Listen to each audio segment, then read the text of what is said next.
नमस्कार, मैं हूं दिबांजलि मोइत्रा। बॉलीवुड एक्ट्रेस कंगना रनौत ने अकेले दम पर महाराष्ट्र की उद्धव सरकार के खिलाफ मोर्चा खोल दिया। उन्होंने शिवसेना सांसद संजय राउत समेत पूरी शिवसेना को चैलेंज दिया कि मैं 9 सितंबर को आ रही हूं, आप लोग मारिए मुझे, क्योंकि मुझे इस देश की मिट्टी का कर्ज निभाना है। संजय जी, मैं आपकी निंदा करती हूं, आप महाराष्ट्र नहीं हैं। आप ये नहीं कह सकते कि मैंने महाराष्ट्र की निंदा की। और संजय जी, मैं 9 सितंबर को आ रही हूं। आपके लोग कह रहे हैं कि आप लोग मेरा जबड़ा तोड़ देंगे, आप लोग मुझे मार डालेंगे। आप लोग मुझे मारिए, क्यों? क्योंकि इस देश की जो मिट्टी है वो ऐसे ही खून से सींच कर इस देश की जो गरिमा है और अस्मिता के लिए न जाने कितने लोगों ने अपनी जान दी है। और हम भी देंगे संजय जी, हम भी देंगे, क्योंकि हमको भी वो कर्ज निभाना है। मिलते हैं 9 सितंबर को। जय हिंद, जय महाराष्ट्र। कंगना रनौत को यह बयान इसलिए देना पड़ा क्योंकि शिवसेना विधायक प्रताप सरनाइक ने धमकी दी है कि अगर कंगना रनौत मुंबई आती है तो उन्हें संजय राउत की सलाह पर शिवसेना की महिला कार्यकर्ता थप्पड़ जड़ेंगी। इस धमकी के बाद ही मोदी सरकार ने उन्हें वाई कैटेगरी की सिक्योरिटी दे दी। लेकिन कंगना को मिली सिक्योरिटी लगता है कांग्रेस को रास नहीं आ रही। इसीलिए यूपी के पूर्व विधायक और कांग्रेस प्रवक्ता अखिलेश प्रताप सिंह ने कंगना को मिली सिक्योरिटी का मजाक उड़ाने के साथ साथ मोदी सरकार पर ट्वीट कर निशाना साधा। उन्होंने ट्वीट कर लिखा, मिल गई वाई कैटेगरी सुरक्षा, अब जीडीपी, नौकरी, रोजगार, कोरोना से सब सुरक्षित हो जाएंगे। कांग्रेस के वरिष्ठ नेता अखिलेश सिंह अपने इस तंज की वजह से ट्विटर पर ही घिर गए। लोग एक से एक सवाल दागने लगे। एक ट्विटर यूजर ने उनसे पूछा, आपको क्यों मिर्ची लगी? सुमित पांडे नाम के ट्विटर यूजर ने पूछा, पहले किसी को नहीं मिली वाई कैटेगरी सुरक्षा। कंगना एक जानी मानी अभिनेत्री है, लेकिन एयरपोर्ट पर बिना सुरक्षा जांच के चलने की अनुमति वाड्रा जी को किस हैसियत से दी गई थी? विनय नाम के ट्विटर यूजर ने लिखा, प्रियंका वाड्रा की सुरक्षा कम की गई तो सारे कांग्रेसी तिलमिला उठे। महाराष्ट्र की सोनिया सेना की धमकी, गाली गलौज के चलते एक महिला को सुरक्षा दी गई तो भी कांग्रेसी तिलमिला उठे। क्या कांग्रेसियों को केवल प्रियंका वाड्रा की चिंता है और किसी भारतीय महिला की नहीं? महाराष्ट्र की उद्धव सरकार में शामिल कांग्रेस ने इससे पहले भी कंगना के खिलाफ बयानबाजी की थी। महाराष्ट्र कांग्रेस प्रवक्ता सचिन सावंत ने कहा था कि कंगना ने जिस तरह से मुंबई को पाकिस्तान अधिकृत कश्मीर बताया, ये बयान बेहद ही शर्मनाक और निंदनीय है। सरकार को कंगना के खिलाफ कठोर कार्रवाई करनी चाहिए। गृह मंत्री अमित शाह की ओर से कंगना रनौत को दी गई वाई सिक्योरिटी भले ही कांग्रेस को रास नहीं आ रही हो, लेकिन यही कांग्रेस उस वक्त संसद में जबरदस्त हंगामा मचा रही थी जब नवंबर 2019 में गृह मंत्री अमित शाह ने गांधी परिवार को मिली एसपीजी सुरक्षा छीन ली थी। अब ये सुरक्षा सिर्फ देश के प्रधानमंत्री को ही मिलती। गांधी परिवार की एसपीजी सुरक्षा हटाए जाने वाले एसपीजी अमेंडमेंट बिल पर उस वक्त गृह मंत्री अमित शाह ने लोकसभा में जबरदस्त भाषण दिया था। आइए आपको सुनाते हैं गृह मंत्री का वो भाषण। और मैं ये पूछना चाहता हूं, एसपीजी बनती कैसे? मान्यवर, एसपीजी के जो सुरक्षा कर्मी हैं वो कोई बाहर से नहीं आते, स्वर्ग से नहीं आते। वो सीआरपीएफ की ही कुछ जवान होते हैं, वो बीएसएफ के ही कुछ जवान होते हैं, वो अन्य एजेंसी के ही कुछ जवान होते हैं। वो स्पेशल प्रोटेक्शन ग्रुप बना है जिसमें अनेक सुरक्षा बलों के जवान इकट्ठा होकर एक एजेंसी बनती है।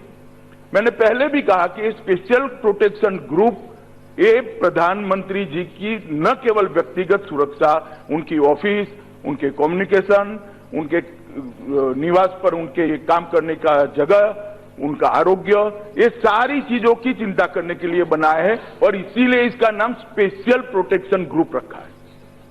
और ये आगे बताते थे अब बदला तब बदला, 5 बार बदल हुए, 5 बार बदल मुझे कहने में कोई झिझक नहीं है। रिकॉर्ड पर एक परिवार को ध्यान में रखकर किए गए हैं ये 5 बार बदल।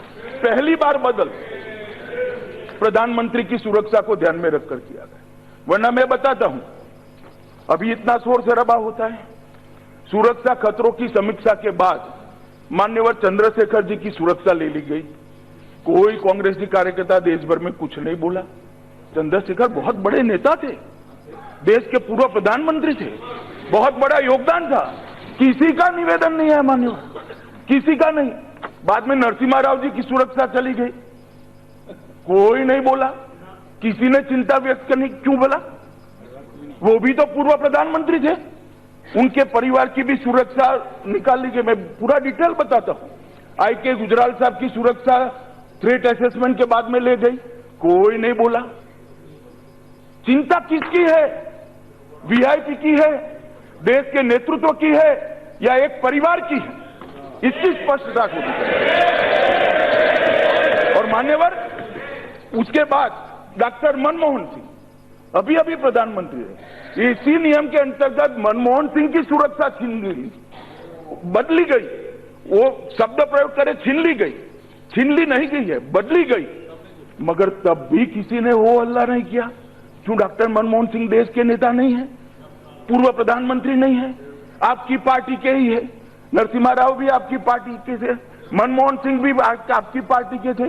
क्यों भला आपने चिंता व्यक्त नहीं की? ये चिंता व्यक्त करने के दो मापदंड क्या है, वो देश की जनता को समझने चाहिए। ये केवल और केवल एक परिवार की, ये सुरक्षा की चिंता नहीं। और एसपीजी को एक स्टेटस सिंबल बनाया गया। हम जनता से अलग है, जनता से अलग कोई नहीं होता, प्रधानमंत्री भी नहीं होते। मगर क्योंकि वो राष्ट्राध्यक्ष के रूप में काम करते हैं, हेड ऑफ द स्टेट है, इसलिए उनके पूरे संचार व्यवस्था को सुरक्षित रखना जरूरी है, उनके कार्यालय को सुरक्षित रखना जरूरी है, इनके विदेश के दौरों को सुरक्षित रखना जरूरी है, उनकी आरोग्य की चिंता भी एक स्पेशल तरीके से करने की जरूरत है। जब तक वो प्रधानमंत्री है, एसपीजी ग्रुप करता है। जैसे हमारे राजीव रंजन जी ने कहा कि भाई 5 साल बढ़ाने की भी जरूरत है। भाई इतने में ही राजीव रंजन जी इतनी हाई तो बची है, बाद में क्या कर लेंगे? और मैं अभी भी कहना चाहता हूं इन सबको, सारे विपक्ष के मित्रों को, इसी से अगर किसी की सुरक्षा कर्टेल हुई है तो नरेंद्र मोदी जी की हुई, क्योंकि बाकी सारों की तो सुरक्षा ये एक्ट बनने के पहले ही हटा दी। जब नरेंद्र मोदी जी प्रधानमंत्री नहीं रहेंगे, 6वें साल उनकी सुरक्षा टप से चली जाएगी। तो अगर किसी की सुरक्षा जाने वाली है इससे, तो नरेंद्र मोदी जी की जाने वाली है और किसी की नहीं जाने वाली है। पुराने एक्ट के तहत ही बाकी की सुरक्षा मान्य वर्ष हटाया गया है। चंद्रशेखर जी के दोनों पुत्रों की सुरक्षा असेसमेंट के बाद हटाया गया। नरसिम्हा राव जी के 8 पारिवारिक सदस्यों की सुरक्षा को थ्रेट असेसमेंट के बाद हटाया गया। आई.के. गुजराल साहब के 3 परिवार के सदस्यों को थ्रेट असेसमेंट के बाद सुरक्षा हटाया गया। मनमोहन सिंह जी के भी 3 परिवार सदस्यों को थ्रेट असेसमेंट के बाद हटाया गया। मगर किसी के लिए मैंने एक प्रेस नोट भी नहीं देखा, किसी के लिए एक स्टेटमेंट भी नहीं देखा, किसी के लिए सदन में चर्चा की मांग भी नहीं देखी। अरे भाई, मैं बिल लेकर आने वाला था, सदन की चर्चा भी होने वाली थी, मगर पूरा सदन यहां पर बंद कर दिया। Vindictive approach, vindictive approach, vindictive approach. श्रीमान गौरव गोगोई जी, आपको मैं अध्यक्ष जी के माध्यम से कहना चाहता हूं, विंडिक्टिव अप्रोच मेरी पार्टी का संस्कार नहीं है। कांग्रेस पार्टी ने कई बार विंडिक्टिव अप्रोच से पूरे देश को जेल में डाला। ये मेरी पार्टी का संस्कार नहीं है, ये मेरी पार्टी का संस्कार नहीं है।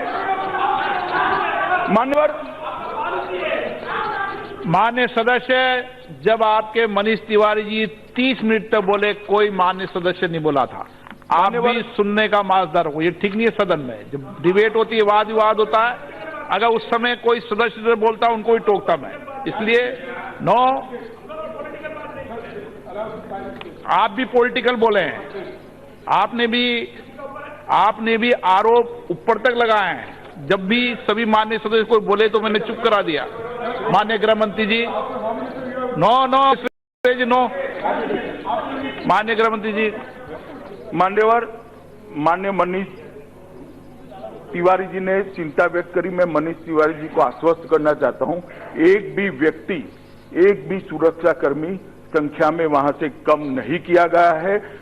और तो और बता दूं, संख्या बढ़ाई गई है, इसकी ज्यादा चिंता करनी। मगर स्पेशल प्रोटेक्शन ग्रुप चाहिए, क्योंकि वो प्रधानमंत्री पद के लिए होता है। अरे भाई, लोकतंत्र में जो फैसले जनता करती है, इसको जरा स्वीकारा करो। अब आप नहीं हो, अब आप जनता के फैसले स्वीकारने पड़ेंगे। सुरक्षा का सवाल है, सिर्फ गांधी परिवार नहीं, देश के एक एक व्यक्ति की जिम्मेदारी भारत सरकार, एक एक व्यक्ति, संविधान के अंदर, संविधान के दायरे में पूरे देश के लोगों की जिम्मेदारी मॉनिटरिंग रोल पर और सीधे तौर पर जहां जहां भारत सरकार की है, भारत सरकार की ओर से मैं आश्वस्त करना चाहता हूं देश के हर नागरिक की सुरक्षा। मगर देश के हर नागरिक की सुरक्षा की मांग ही नहीं, एक परिवार की सुरक्षा की मांग है। मगर मैं हर नागरिक में वो भी नागरिक है, इसलिए मैं आश्वस्त करना चाहता हूं कि उनकी सुरक्षा की पर्याप्त व्यवस्था कर दी गई है।